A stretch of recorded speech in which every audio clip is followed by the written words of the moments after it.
All right, guys, back for another episode. I'm here with Danielle, and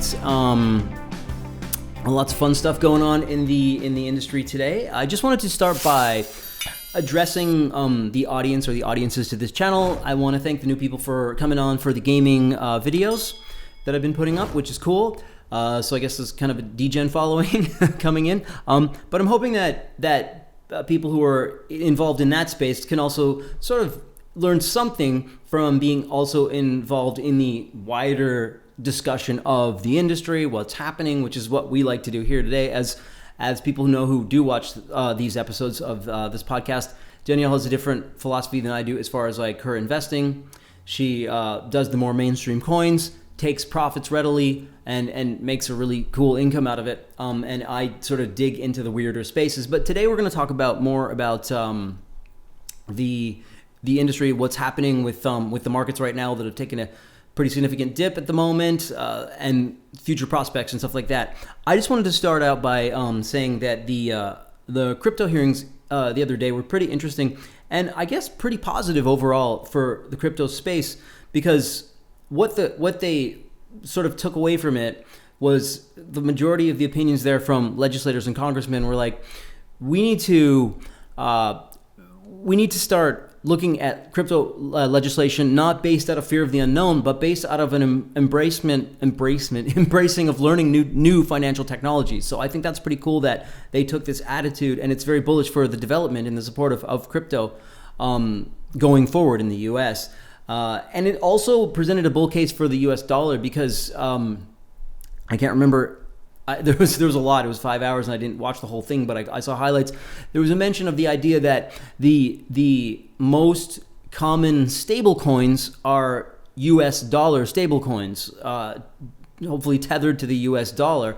And so people around the world want the U.S. dollar. People around the world in foreign countries have trouble getting the U.S. dollar, and if they can get it more easily in crypto form, in e-form, digital form, that makes a pretty strong bull case for the US dollar becoming the de facto currency worldwide, which is pretty cool. So, ahead of China, who are also trying to do their own cryptocurrency versions of their currency. So overall, I think it's a positive thing. There was one kind of funny mention that was to note. Representative Brad Sherman, a Democratic congressman from California, said the number one threat to cryptocurrency is cryptocurrency itself. And he hilariously said Bitcoin can be displaced by Ether, which can be displaced by Hamster Coin and Cobra Coin.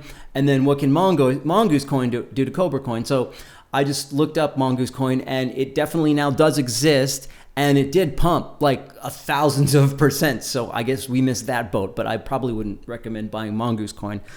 But anyways, people kind of make fun of what they don't know. And it seems like a lot of people who aren't in the space or understand blockchain kind of fundamentals and the different use cases for the different currencies on the different chains with all the different functions that they have can make jokes like that kind of in ignorance. So anyways, I'm kind of just opening it up like that. I wanted to discuss just briefly the crypto hearings.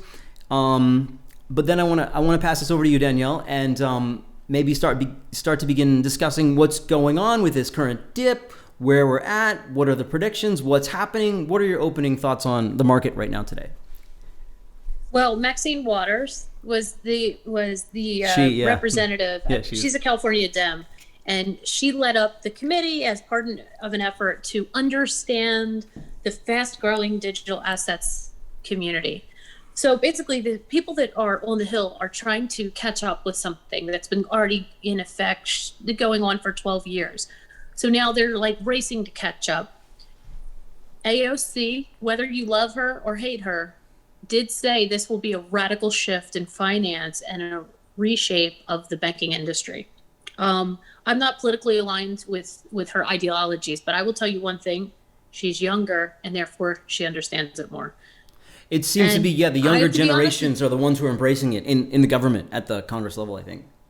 100%. And, Maxine Waters and her counterparts are generally in their 50s, 60s, 70s, and even in their 80s, which they're just not as likely to embrace something that it's considered to be very disruptive. They've been conducting their personal and business life in a certain manner for decades. And to embrace this, you have to be a pretty innovative, futuristic thinking person to begin with. And it doesn't exactly help if you're in your 70s. You know, my dad was an engineer. He's trying to understand crypto, but he's also 73. So there's a lot of caveats when you're trying to figure it out. But on that note, I'm doing a little bit of light reading. Henry Kissinger on China, because you mentioned China and cryptocurrency. And my thought about that is that China is trying to ban it every 5 months. I don't know if they ban it, but they're also trying to come up with their own stable coin, right, to what you said. That's what they know in order to stay competitive financially and be a world superpower, how are they going to compete with the United States of America if we begin this radical adoption of crypto? Here's the bell curve, right? We're over here still. We haven't even started to trickle up. Mayor of Miami, Mayor of New York City. They're both proposing to have city coins in their own, like there's New York, I don't know what they're exactly called, but like New York coin and Miami coin. Cool. As soon as I wasn't aware of that. Major cities start to adopt, it's just going to propel this further forward. I know for the hearings also, I'm doing also a little light reading on capitalism in America. This is, Alan Greenspan. Let's talk about quantitative easing and adjusting rates and taking the almighty dollar and just rendering it useless over the last 20 years. If crypto is not widely embraced by the older generation, it's going to hurt American economics in the long run. That's my take on the hearings, but I'm glad that they're taking 5 hours to present all these CEOs from these companies flying to the Capitol and they're presenting to Maxine Waters in order to help this generation understand it more, because they readily admit in articles in the New York Times and the Washington Post this week, one is quoted as saying, "Do you know enough about this? I asked my friends on the Hill." I forget who this is from. It's a Representative Patrick T. McHenry of North Carolina. He turns to his friend, "Do we know enough about this?" "No, you don't know enough about this. That's why we have to have these 5-hour hearings." Yeah. Okay, I'm off my soapbox. But the fact that they're mostly open-minded enough to want to be having these hearings and learning about it, that's a great sign. Yes, so we moved from a place where it was Silk Road, and we have now graduated to the next phase of adoption, which is we're getting over that and we're moving on. We're exactly where the internet was in 1995. Exactly. With the quotes, the way people are talking about it, the way the news is starting to really try to wrap their head around this. People want to understand digital assets. They just don't know where to begin. So this is a start. To me, it's progress. They're always going to have pushback. When the car replaced the stagecoach, oh my gosh, what do the stagecoach workers do? How do we make highways? How do we paint lines in the road? It created a whole new learning curve. Those are great analogies, everybody. yeah. Those are great analogies. Yeah. I just think that Washington is usually, as lawmakers and people that are in charge of making sure that our government is basically preserved, they want to make sure crypto is not a threat to the United States government. Isn't that where their interests lie? Yeah, I don't know how eventually, crypto is so decentralized in its nature. Eventually, I don't know how much power they will have to stop that. We'll have to see how DAOs progress, but that's a different topic. The DAO, decentralized autonomous organizations, right? How much power they get and how large they get, and so we'll see what happens. It'll be interesting to see how that all goes. But down to our more current situation here. People are saying, "Oh, Bitcoin's going to be a month ago." People were saying Bitcoin 100K by Christmas. All these experts looking at all these charts and saying this fell this much, 30%, and then up, and then 30%, and then this is like a microcosm of the macro cycle. And so by the looks of it, if Bitcoin's 100,000 by Christmas, that'll be quite a rocket ride. So, because it's gone down recently, everything's going down. What are your thoughts on? I mean, I think it's kind of a joke that people think they're fortune tellers and can say this is going to happen by this time. I think wide case scenario, yeah, Bitcoin's going to go to 100,000. Bitcoin's going to go way beyond 100,000. The market has so much room to grow because there's so many people who aren't who don't have their assets here yet. It's got to come. But where are we right now? You were mentioning some whales moving tons of cash into Coinbase, and that was a prediction of buying another current dip, or what were your thoughts on that? Yes. So there's a few articles out. I should really cite these, but I come across, I read it a lot, so I don't always your bookmark. Yeah. There was a big article about Ethereum whales and Shiba whales that were moving tons of their money into Coinbase. And they said they're getting ready to buy a dip. Again, fortune tellers, we have no idea. Nobody, even when they say they think they know, nobody exactly knows, because you're talking about a worldwide asset that's decentralized. So how can anyone, human being, predict that? Based on exactly what? Because this is macroeconomics, not micro at this point. So the U.S. could embrace crypto in 2022 as a giant headline with Forbes this week. They just came out. There was the dip this weekend. There was a massive sell-off.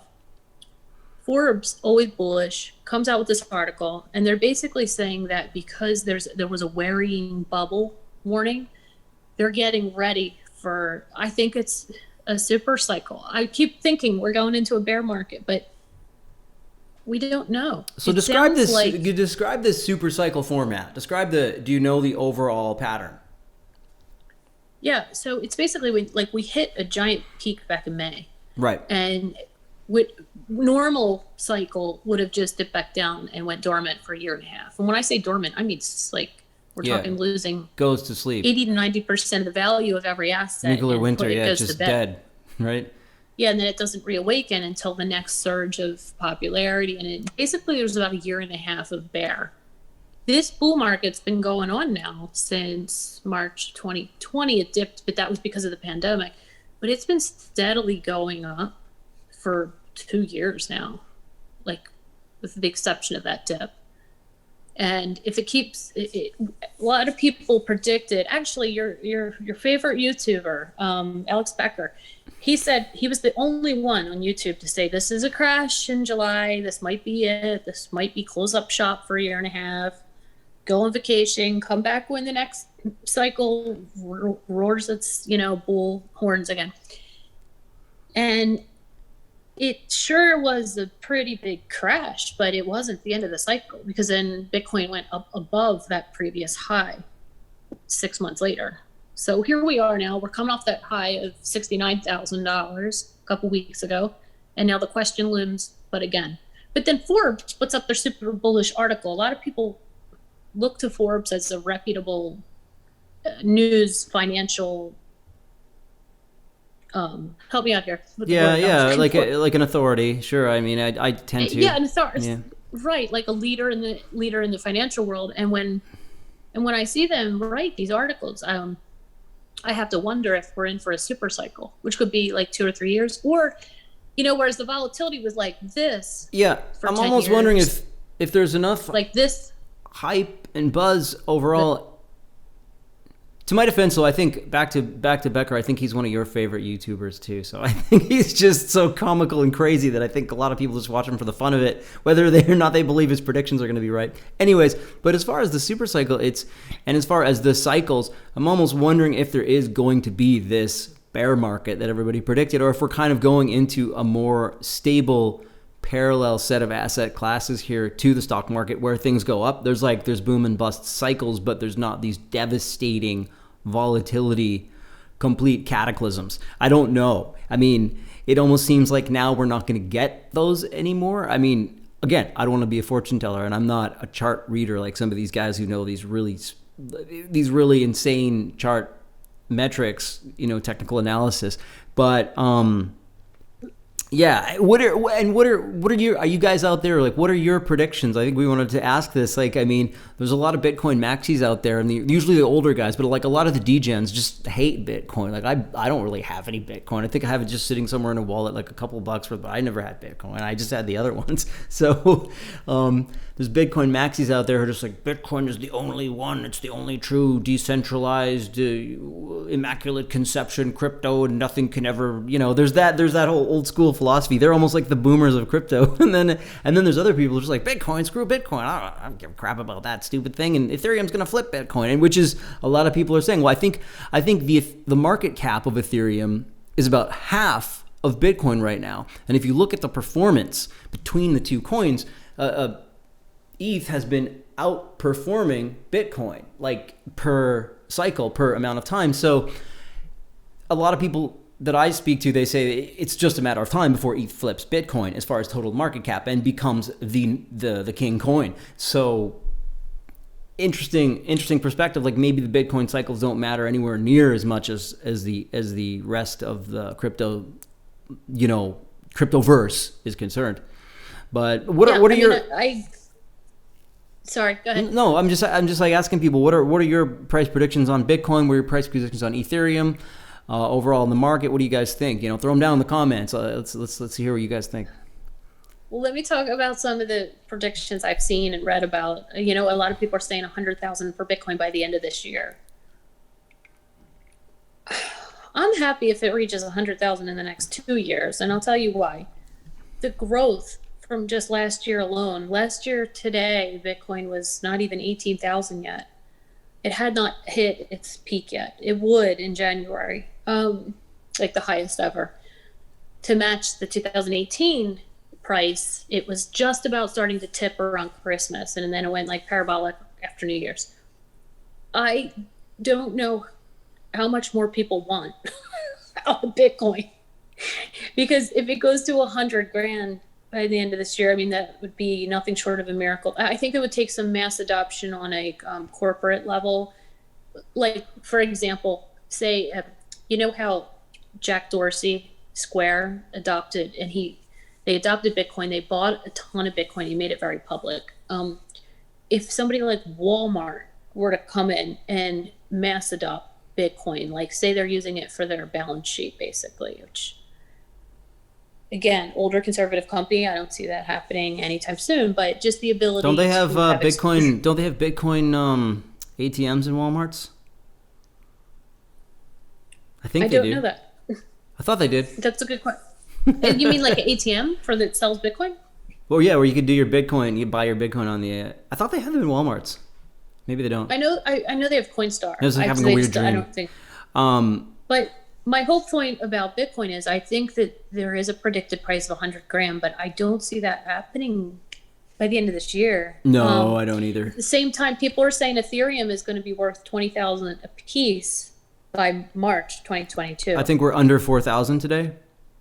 Yeah. So again, it's going to take a massive media wave or exposure, because again, we're 1% of the world population that even understands what Bitcoin is. So the other 99% of the world is going to catch up. In 10 years, I do strongly believe that if you say I had Ethereum, I bought it back when it was $180, I think that that's going to be stunning to people. I do think Ethereum is eventually going to be worth 100,000 a piece, but in maybe 10 years, if it still exists. Here's the thing. So, and that's, you were saying that, where was that reference? You said 90% of projects will be gone, take profits now if you can and pass on most of the altcoins. And that does make me nervous. In a lot of the degen games that I get into, I'll buy a random NFT or some coins in some strange new game. It's well researched, but again, this is so speculative because 90% of the companies from the .com boom are gone now, right? And they made millions at the time. But what do you remember what that reference was that you were saying? It's a YouTuber. She says, "Hey babes," and she's a crypto girl. She says, "Hey babes," I'm gonna actually Google this. "Hey babes, crypto girl." But I think she comes up right now. There she is. She's a TikTok influencer. TikTok. Says, it's Crypto Wendio. Crypto Wendio. She says the point in her saying that, Aaron, is that you have to take profits because, and I'm not talking about the stuff listed on Coinbase, because I think that selection is very edited and very boomer. The younger you are, the more risk you're likely to assume, right? So you go into your metaverse and your gaming tokens that are off all major exchanges. I mean, woulda, coulda, shoulda, right? Like, so Shiba could have gotten into that a year ago, didn't get into it till June. I was late to the party.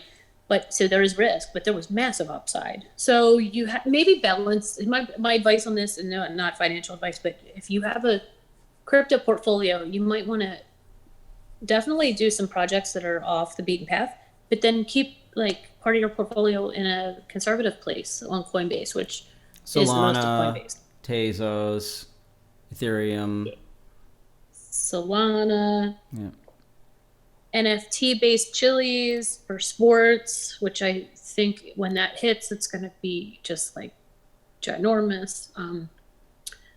I like Chainlink, and that went up a lot, and now it's back down, but it went up a lot this year. That's an important piece of the puzzle for crypto.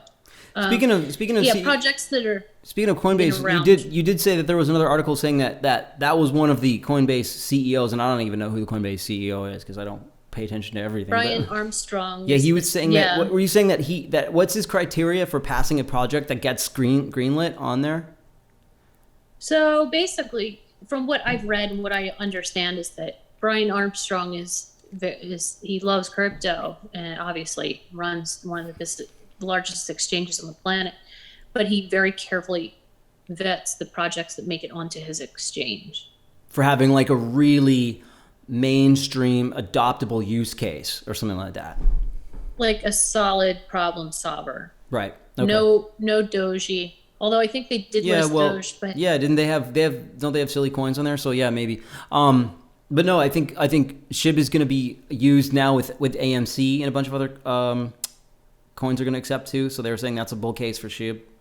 So right. So as projects start to begin to be integrated into other projects, and they start to, like everything in crypto, it's like it has to mesh into something else. Mm-hmm. There's no standalones in the crypto world. Is that safe to say? Like, you're not just out on an island. There's always a relationship between, let's just say, Uniswap, and how about Polygon and Ethereum? So there's always the best and strongest projects have a relationship that's like. I mean, there's some coins that are just scam coins and they just sit there and then they're pump and dumps. There's coins that just exist like out of nowhere and they're just. Mongoose Coin. What's the use case for that? I guess it's to make fun of senators, to make fun of congressmen. Yeah, he said that's the use case for Mongoose Coin. Is to make fun of. He made fun of it. I mean, he's not wrong because crypto Wendio, I think that's the kind of thing she was referring to.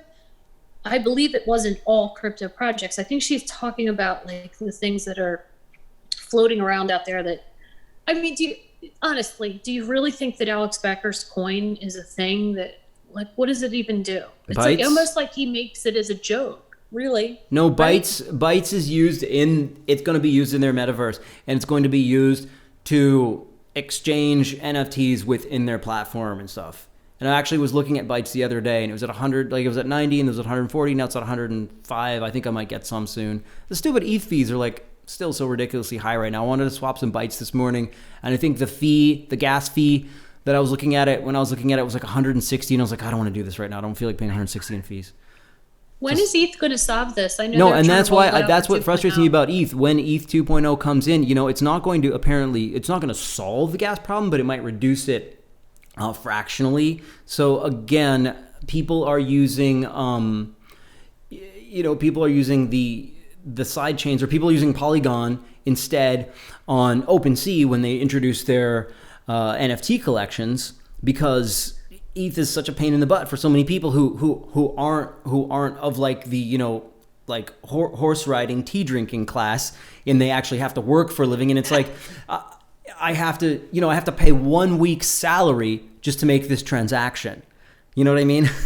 Right. Did you just say horse riding, tea drinking class? Yeah, I don't know. Whatever. I couldn't come up with a metaphor. I'm thinking of rich people. My God. So, that kind of brings me back to your point. It actually makes a lot of sense. By the way, this is herbal tea.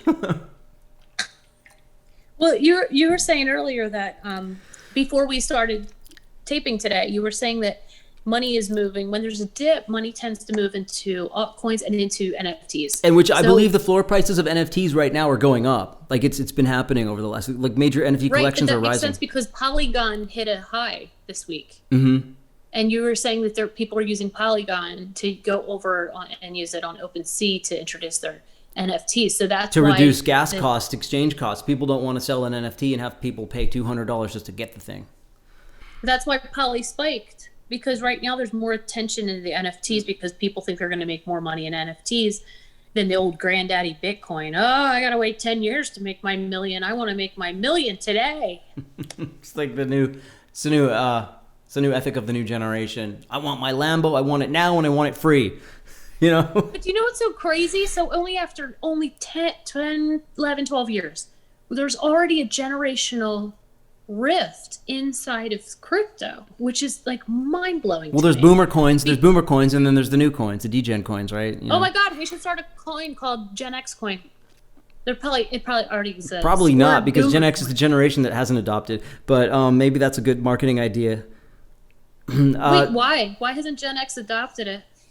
It seems like apparently there's a lot of people who are either boomers who are just like, I buy Bitcoin, or there's kids who are just like, I buy every random NFT, you know, I buy every random gaming NFT that you've never heard of.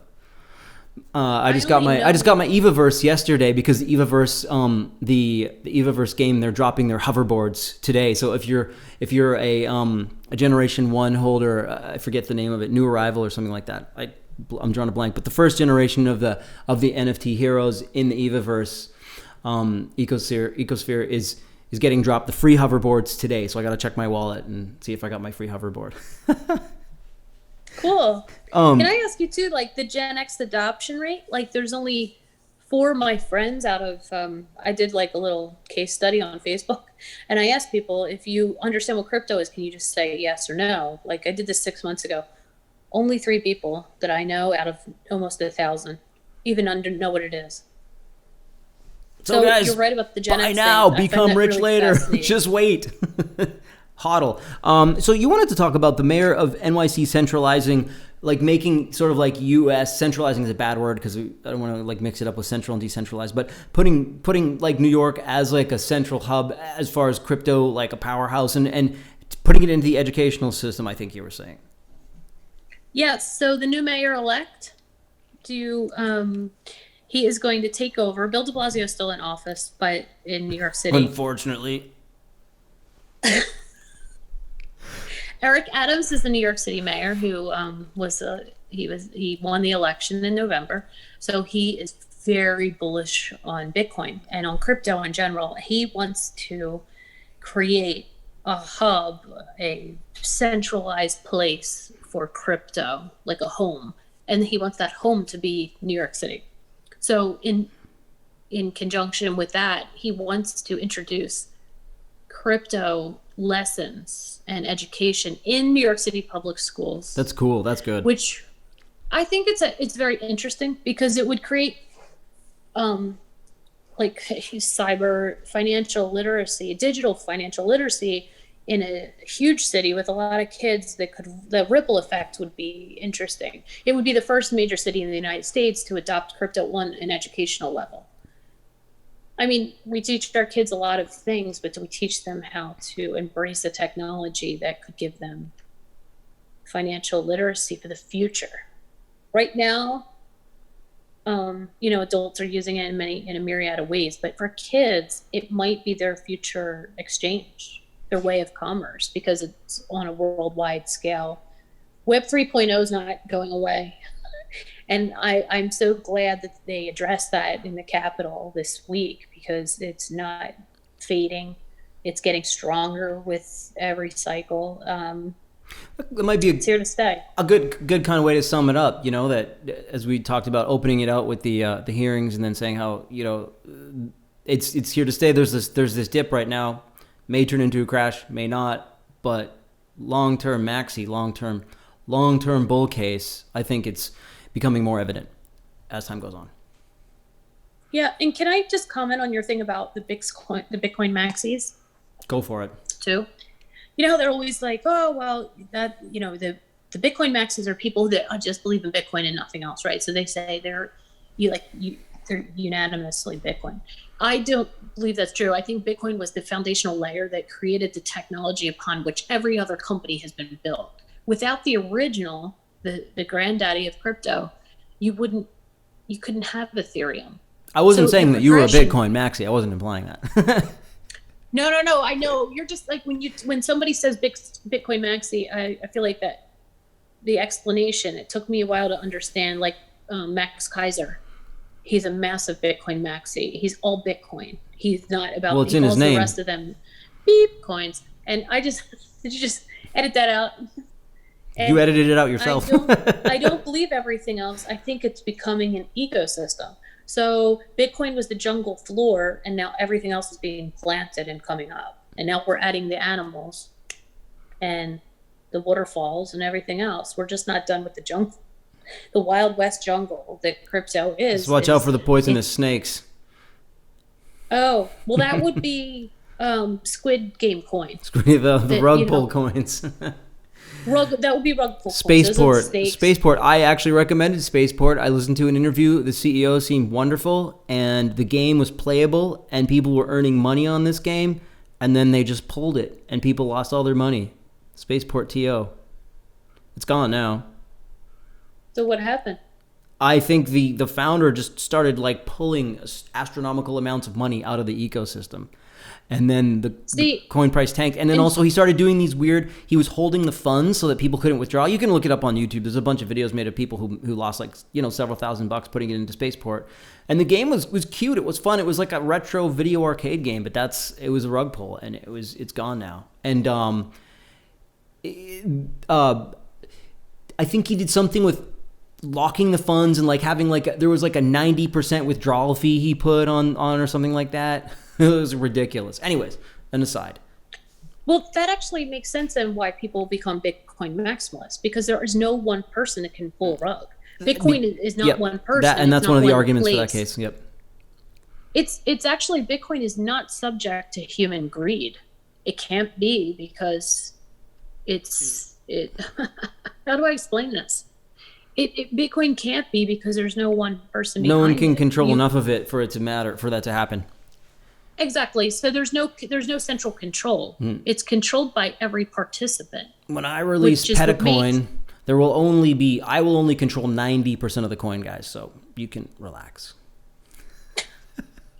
But at the same time, it's interesting to me. I'm really curious about which of these companies that are like Ethereum, which of these companies are going to go public, because that to me is like they've graduated into a whole different world.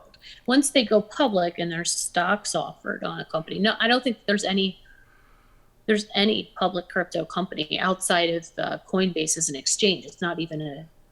I don't think. Are they going to go that way? I don't think they want to. I think I don't think there's companies. I don't know. It's a different system. Yeah, it's like such a curiosity for me, because people like BlackRock that bought heavily into Bitcoin last year, like there's a lot of companies out there that are getting into Bitcoin. There's a lot of exchanges. There's Grayscale, which owns a ton of crypto, but that's just an exchange. That's not an actual Ethereum or Cardano project. It's a company that's just investing in it. So yeah, it's a different entity. Okay. Yeah, it's using it almost like not a mutual fund, but like a hedge fund, right? Almost. Like Grayscale is like a crypto hedge, because it's so. I don't know. I think that maybe it is really, really safe to get into Bitcoin. I was just looking at a chart yesterday, and it basically said that Bitcoin by 2031 will be $1 million a coin. So if you put into Bitcoin today a little bit every paycheck, and you have a whole Bitcoin, then, and according to these, and they're supposed to be conservative charts, because they showed 2021, and they showed Bitcoin as only ever hitting like 53,000 this year. So these were like very conservative projections for Bitcoin. And notwithstanding, so the dollar, and talking about inflation and quantitative easing, Bitcoin is one asset that, despite world economic issues and wars or pandemics, it's always going to take a hit, but it's consistently supposed to reach certain goals if everything goes as the halvings occur in there'll be another one in another 4 years. If that's true, and you own a Bitcoin and you just wait it out, then you'll have $1 million in 2031, which with inflation it will be the equivalent of what, 500,000 in today's dollars, but still it's a way to invest that is, I think it's safer than playing in the stock market right now. Just for me personally, I just like crypto more than stocks, but I think it's a more innovative space. That's all. Definitely So that's it. more I innovative do- space for sure. I mean, the stock market is 270 years old or whatever, the U.S. stock exchange. Right. And there's really cool companies, but it's just, I think there's a more exciting, fast, like rapidly growing ecosystem happening in crypto where people are embracing this technology faster than any other technology on the planet prior to this, even the internet. Just one last thought is that I want to talk to you on our next podcast about artificial intelligence in the crypto space and how that that's something we were going to talk about. That's right. The emergence of these two technologies and why they're going to be important in the next 30, 40, 50, 100-year projection out. So wow, that's how I think that's good. I think you kind of summed it up right there. So yeah, we'll circle back to the next one, and I think we also want to explore a little bit more on what the eventual metaverse or metaverses are going to be. I know we discussed that in a recent episode, but I think we want to sort of dive a little bit deeper into that as well. So that's what's on the agenda for next time. All right, thanks guys. Hopefully, if one or two of you made it till the end, then thanks a lot. I appreciate you for sticking around. And Danielle, awesome. I guess we'll see you next time. Okay. Peace out, yo. Bye.